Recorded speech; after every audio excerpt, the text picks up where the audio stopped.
नमस्कार मित्रों, जय महाकाल आयुर्वेद। ये मेरा व्हाट्सअप नंबर है, ये 9165823800। और ये नीला कपड़ा है, लाल कपड़ा है, इसमें लौंग है, 11 लौंग लेना है आपको। ये कौड़ी है, कौड़ी के बाद ये पुंगी सुपारी है, ये हींग है, ये हल्दी है, ये काले तिल है, ये सूत है कच्चा, जायफल है, ये अपना जायफल है, ये नमक सेंधा नमक है, ये खूनी जायफल है। ये दोनों में से एक ले सकते हैं। ये लाल मिर्च है और फिर ये हरा नींबू है। अब मैं आपको बता देता हूँ कि ये सब क्यों। अभी ये पास से मैंने आपको बता दिए सब चीज़, ताकि आप इनको समझ लें। फिर मैं आगे बात करता हूँ, है ना।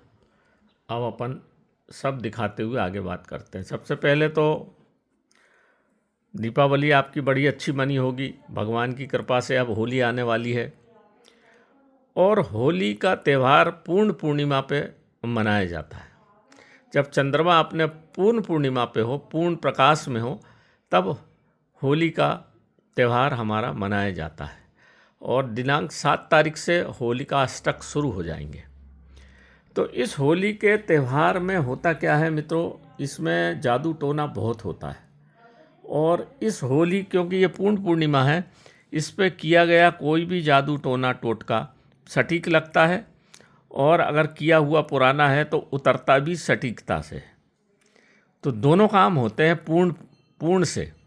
मतलब जो उतारा भी, अगर किसी का मारण मोहन वशीकरण उच्चाटन किया है किसी ने, तो पूर्ण रूप से उतर जाता है।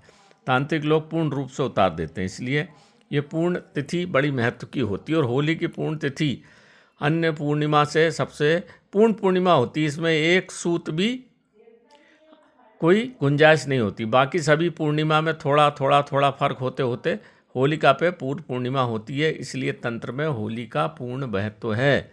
इस बात को पहले समझिए, कोई नहीं बताएगा आपको, है ना। अब करना क्या है हमको, यदि जो होली का अष्टक शुरू हो गए, 7 तारीख से जादू टोना शुरू हो जाएगा। तो सबसे पहले तो आप, वो होते ही हैं, बड़े बड़े शहरों में तो ज़्यादा होने लगे हैं। इसलिए आपसे विनम्र निवेदन है कि जितने भी तिराहे और चौराहे हैं, इनको देख सुन के पार करिए। कोई चीज़ पड़ी हो तो उससे दूर रहिए, क्योंकि ये इसमें सब दोनों चीज़ें होती हैं। और तिराहे या चौराहे की देवी को मैली देवी बोला जाता है। जो अच्छे तांत्रिक हैं, जो उतारा करते हैं, वो बता देते हैं कि एक तरफ पटक देना, परंतु लोग बीच में डाल देते हैं। जब इसका हम नंगन करते हैं, नांगते हैं, तो फिर वो हमारे ऊपर आ जाती है। ये सब लोग जानते हैं। तो मेरी बात को ध्यान से सुनिए। तो पहली बात तो रात्रि 7 बजे के बाद ये 7 दिन होलिकाष्टक निकलना बंद कर दीजिए। सूर्यास्त के बाद जाना पड़ता भी है तो अपने साथ एक हींग जो यहाँ रखिए और एक हल्दी, ये टुकड़ा जेब में रख के जाइए। तो आपको कोई जादू टोना का असर कभी होगा ही नहीं। ये 7 दिन जरूर करना। और होली के दिन होली में दहन में डाल देना इसको, इस हींग को और इस हल्दी को। तो ये तो प्रोटेक्शन की बात होगी। और जब भी आप बाहर से आएँ 7 दिन में आप जब भी जाएँ, जहीं भी जाएँ, ये 7 दिन अपने घर के बाहर एक वो रखिए बाल्टी, उसमें तुलसी के पत्र डाल दीजिए 2-4, और उसी से पानी अपने ऊपर छिड़क लें और उसी से पैर धो के घर के अंदर घुसेंगे। तो राहु केतु शनि बीमारी आजारी से आप बचाव होता रहेगा आपका। ये पुराने ज़माने में हमारे दादा परदादा कराते रहे थे, जो हम अब भूल चुके हैं। इसको करना चाहिए शादी, क्योंकि ये इन्हीं दिनों सबसे ज़्यादा बीमारी होती है, नज़ला बीमारी आजारी। और अगर कोई गंभीर बीमारी इस समय के बीच से शुरू हुई तो फिर वो साल भर आपको परेशान करती है। क्योंकि आप बाहर से पैरों के माध्यम से सब चीज़ें आपके घर में प्रवेश करती है। शनि राहु केतु सब बीमारी आजारी दुष्टता, और ख़ास करके शाम के टाइम। तो मैंने आपको बता दिया, एक बाल्टी पानी रख के पैर धो के अंदर आएंगे तो आप बहुत सारी मुसीबतों से साल भर बचे रहेंगे। अब ये एक चीज़ सुन लीजिए, जो आपको अगर किसी ने कुछ करा धरा है तो ये इसका पूर्ण उतारा कैसे होगा। इसके लिए पूर्ण उतारा की पोटली बनती है। इस तरह से एक नीला कपड़ा लीजिए, इस नीले कपड़े के अंदर आपको ये लाल कपड़ा रख देना है। रख दिया। अब एक नारियल लिया, उसके ऊपर क्लेश बांधना, जो हाथ में बांधने की कलाई होती ना, बांधिए और अपने उसमें एक सिक्का फंसाइए और अपने सिर से, बाल से, माथे के ऊपर से छुला के पैर तक 11 बार छुला के उसको अलग रख देना है। पहला तो कर लिया नारियल का काम।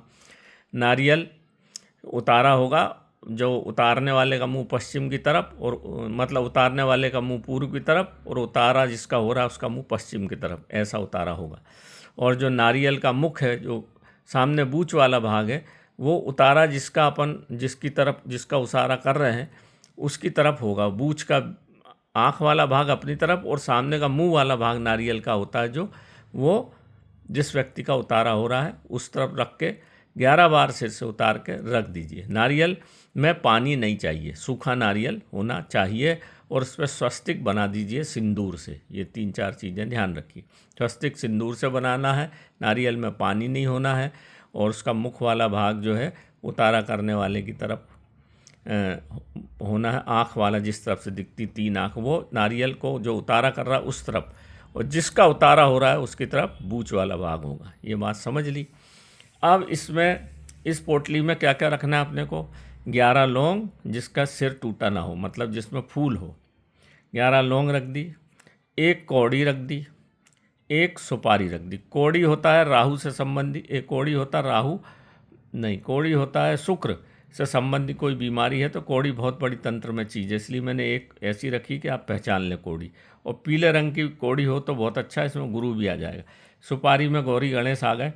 हींग में, हींग को बोलते हैं शिव का माथे से निकला पसीना, वहाँ लद्दाख में बोलते हैं। उसका पेड़ भी शिव के जैसी सफ़ेद सफ़ेद होता है, तो इसको वो माथे का पसीना बोलते हैं। और शिव इसको पास में रखने से भूत प्रेत इसकी बदबू से नहीं आते, बशर्ते हींग शुद्ध होना चाहिए, है ना। तो इसको भी पोटली में डाल दी थोड़ी सी। 1 हल्दी डाल दी, जो गुरु के लिए, आपका गुरु खराब होगा तो इस हल्दी से अच्छा हो जाएगा। फिर काला तिल शनि के लिए, काला तिल धो के देख लेना, काला ही रंग, काला ही होना चाहिए, रंग नहीं छूटना चाहिए। 1 सूत लेना है, जो अपने हाथ, सीधा हाथ करके खड़े हो जाइए, हाथ के से अंगूठा तक नाप के उसके व्यक्ति को दे दीजिए जिसको अपना उतारा करना है, वो अपने हाथ से लपेट के और इस पोटली में रख देगा। इसके बाद 11 जायफल होना चाहिए। ये जायफल बाज़ार में मिल जाएंगे। 11 जायफल लेके इस पोटली में रख देना है। और ऐसा जो डिगली वाला नमक ले लीजिए। डिगली वाला नमक नहीं मिलता है तो नमक अपने आप में केतु के लिए बहुत अच्छी और शुक्र के लिए अच्छा, और नमक हमारे शरीर में सबसे ज़्यादा नमक है, तो जो नमक से संबंधी जो बीमारियां नमक में शरीर में खून में घुली हुई है, ये नमक खींच के बाहर कर देता। तो सेंधा नमक का 1 डिगला ले लेना। और ये है, आपको बोलते हैं इसको खूनी जायफल। अगर ये 11 जायफल नहीं मिले तो 1 खूनी जायफल भी चल जाता है ना। इसके बाद ये आ गया लाल डंठल वाली साबुत लाल मिर्च होना चाहिए, जिसका डंठल हो एक तरफ से और पूंछ टूटी वाला कहीं से नहीं होना चाहिए। तो 11 हमको लौंग लेना है। 11 लौंग, 11 लौंग, 11 का लाल मिर्च और 11 जायफल, ये 11-11 हैं, बाकी तो 1-1 हैं। और ये फिर थोड़ी सी इसमें पीली सरसों। पीली सरसों लक्ष्मी की कारक है, तो लक्ष्मी संबंधी बीमारी जो आपको लग गई है, कंगाल हो रहे हैं आप, तो ये उससे ठीक करेगी। और फिर 1 हरा नींबू, ऐसा हरा नींबू लेना, बाज़ार में से ले आना, इतना छोटा नहीं मिले। जितना छोटा नींबू लोगे उतना प्रभावी होता है। नींबू के बारे में जो बताते हैं तंत्र मंत्र में, नींबू बड़ा असरकारी चीज़ है, जो अपने में पूरी नकारात्मक ऊर्जा को खींच लेता है। केमिकल और अपना वैज्ञानिक तरीके से देखें तो नींबू को अगर खाया जाए तो जितने नींबू में सिट्रिक एसिड होता है, ये शरीर के जितने खराब एसिड है इसको पेट से निकाल के बाहर कर देता है। इसी प्रकार से जितने हमारे शरीर में बीमारियां हैं तंत्र से संबंधी, उसको नींबू अकेला खींच के बाहर कर देता। हमारे गुरुजी तो ऐसा नींबू लेकर जब उतारा करते थे तो लाल हो जाता था, और काटने की ज़रूरत नहीं, हाथ में ही ऐसा मसक देते थे तो खून जैसा निकलता था। हमने आँख से देखा है वो। तो उनका कहना था कि जितना हरा नींबू लो और छोटा लो, क्योंकि पीला नींबू में कोई जान बचती नहीं, पीला नींबू तो खुद ही मरा हुआ रहता है। तो जो उगता नींबू हो उसमें सामर्थ्य होती है हर बीमारी को खींचने की। ये बड़ा तांत्रिक गुण है जो आपको कोई नहीं बताएगा। तो आप जितना छोटे से छोटा नींबू लेंगे उतना वो बढ़ता हुआ रहता, तो उतनी उसमें खींचने की सामर्थ्य होती है, नकारात्मक ऊर्जा को खींचने की ताकत होती है। इसलिए छोटा नींबू लिया जाता है। बड़ा नींबू, पका नींबू लोग उतारा कर देते हैं, वो काम का नहीं है, वो तो खुद ही मरा हुआ अंतिम स्थिति में जा रहा। उगता हुआ, तंत्र में हर चीज़ उगती हुई काम ली जाती है। तो इतनी चीज़ को लेके इस पोटली में अपन ने बांध दी। इस पोटली में बांधने के बाद हमको सीधे हाथ से उल्टे हाथ तरफ 11 बार उतारा कर देना है। 11 बार उतारा करके नारियल भी इसी में बांध दीजिए, हमने जो नारियल का उतारा किया। और एक लेना है हमको, गाय का गोबर मिल जाए तो बहुत अच्छा। आजकल तो पूजा की दुकान पे मिल जाता है, नहीं तो कहीं से भी आप, अभी से 7 दिन है तो गाय का गोबर का एक टुकड़ा सिर्फ, बछिया हो जाए तो बहुत अच्छा। गाय गोबर का एक टुकड़ा इकट्ठा करके रखिए, नहीं तो फिर भैंस का मिले तो बहुत अच्छा। और फिर भैंस के उस गोबर को भी इसमें, जो सूख जाएगा, कंडा जैसा बन जाएगा, इस पोटली के अंदर बांध दीजिए। उतारा कर सके तो उतारा कर दीजिए गाय के गोबर से भी, तो 3 चीज़ से उतारा हो गया आपका। नारियल से हो गया, पोटली से हो गया, और गाय के उस कंडे से हो गया। गाय में क्या है कि आगे उतनी ताकत नहीं है जितनी उसके पीछे ताकत दी है भगवान ने, क्योंकि वो इसमें आपका समुद्र मंथन से निकली है। तो गाय के पूंछ के बाल से कैसा भी तांत्रिक क्रिया को नष्ट किया जाता है। हमने आदिवासियों को देखा है, बहुत 40 साल, मुरिया जाति के हों, चाहे आप बेगा हों, चाहे गोंड कोरकू हों, चाहे भील हों, ये गाय के जो पूंछ का बाल बछिया का रहता है ना, उससे एक रस्सी बना के मारते हैं और उससे भूत का उतारा करते हैं। तो ऐसी गौमूत्र और ऐसी उसके कंडा, तो कंडे में भी बहुत सामर्थ्य होती हो। जब गिरता है ज़मीन पे तो कुछ ना कुछ उठाता ही है। जब हमारे ऊपर से घुमाते हैं तो नकारात्मक ऊर्जा अपने में खींच लेता है। अब तो इंग्लैंड और अमेरिका में भी यहाँ से गोबर जा रहा है और गाय के उसके कंडे से और उसकी ईंट बनाई जा रही है, घर में लिपाई की जा रही। तो आप उसको समझ सकते हैं, हम हमारी संस्कृति को भूल गए हैं और विदेशी अपना रहे हैं। ये जो जादुई पोटली है मित्रों, ये इतना चमत्कार करेगी। और फिर जाना है हमको होलिका के पास। जब होलिका जल जाए, एक तांबे का लोटा लीजिए, थोड़ी सी मिठाई लीजिए, वहाँ जाके अपने घर से सब तैयारी करके, जितने लोग हैं सबका अलग अलग बनेगा। 10 लोग हैं, 10 का अलग बनेगा। आजकल छोटे परिवार है, 3-4 रहते हैं लोग, सबका नारियल अलग, सबका पोटली अलग, सबके लिए इतनी सामग्री, एक आदमी के लिए सामग्री लगेगी। तो इसको बना ली 3 पोटली, और जाते साथ होलिका पे, हे होलिका मैया, हमारे सब कष्ट का निराकरण करिए, तूने सबका, प्रहलाद का कष्ट हरा है। आज पूर्ण पूर्णिमा है, हमारी बात को उत्तर की तरफ मुंह करके आपको इस पोटली को उसमें डाल देना है, और कंडा भी डाल देना है, नारियल, ये तीनों चीज़ बांध देना है इसमें इकट्ठी डाल के।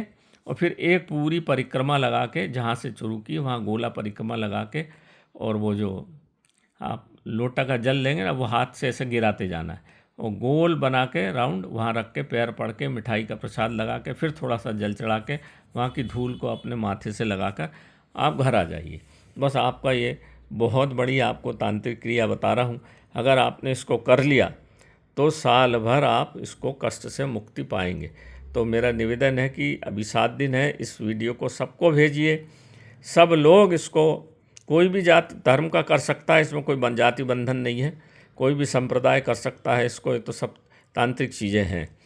तो मेरा सबसे निवेदन है कि इसको, वीडियो को देखिए, आप सब्सक्राइब करिए और ज़्यादा से ज़्यादा लोगों को पहुंचा दीजिए, ताकि बेचारे जो परेशान हैं, बीमारी से लाखों रुपया फूक रहे हैं डॉक्टरी में और बीमारी ठीक नहीं हो रही, कुछ तांत्रिक क्रियाओं के कारण दवा लगती नहीं है। दवा तो अच्छी है पर लगती नहीं। देखा होगा आपने दैनिक जीवन में कि दवा पे दवा खा रहे, जांच पे जांच करा रहे तो कुछ नहीं आ रहा, और फिर दवा काय का दे डॉक्टर, ये तकलीफ़ होती है। तो इन सब हमारे पूरे ग्रह नक्षत्र, इनमें सब पूरे ग्रह नक्षत्र आपके, राहु केतु शनि सूर्य गुरु मंगल, सब ठीक हो जाएंगे। और जो ऊपरी बाधाएं हैं वो भी इसमें जल के होलिका में दहन हो जाता है। इसलिए होलिका दहन बहुत ही आवश्यक है, और पूर्ण पूर्णिमा पे इसको इसलिए रखा गया है। इस विधान को करिए मित्रों, ये बड़ा गोपनीय विधान आपको दे रहा हूँ, क्योंकि बहुत सारे विधान यूट्यूब पे मैंने देखे पर सब आधे अधूरे हैं। उनको जहाँ से किताबों से मिलते हैं वो बोल देते हैं आके। हर क्षेत्र में, तंत्र में बहुत आधा अधूरापन है, पर ये हमारे गुरु महाराज की कृपा से हमको बताया हुआ, जो हमने अपनी कापी में सब लिख के रखा है, तो मैं आज आपको ये पूर्ण विधान देता हूँ। पूर्ण विधान से आप विधि विधान से इस चीज़ों को करेंगे तो आपको आशातीत लाभ मिलेगी। जय गुरु महाराज की, जय होलिका माँ की। और आप सबको होली का त्यौहार बारंबार खुशहाली से मनाएं भैया, अच्छे से रहे और भगवान से आप सबको अच्छा रखे। नमस्कार मित्रों, जय महाकाल आयुर्वेद। यूट्यूब के माध्यम से ये छोटी सी बात मैंने कही है, इसको सपरिवार सबको फैलाइए। कोई भी कर सकता है इसको, माताएं बहनें घर में जो भी चाहे कर ले तो बड़ा आशातीत लाभ होगा, ऐसा मेरा भगवान भोलेनाथ पे भरोसा है।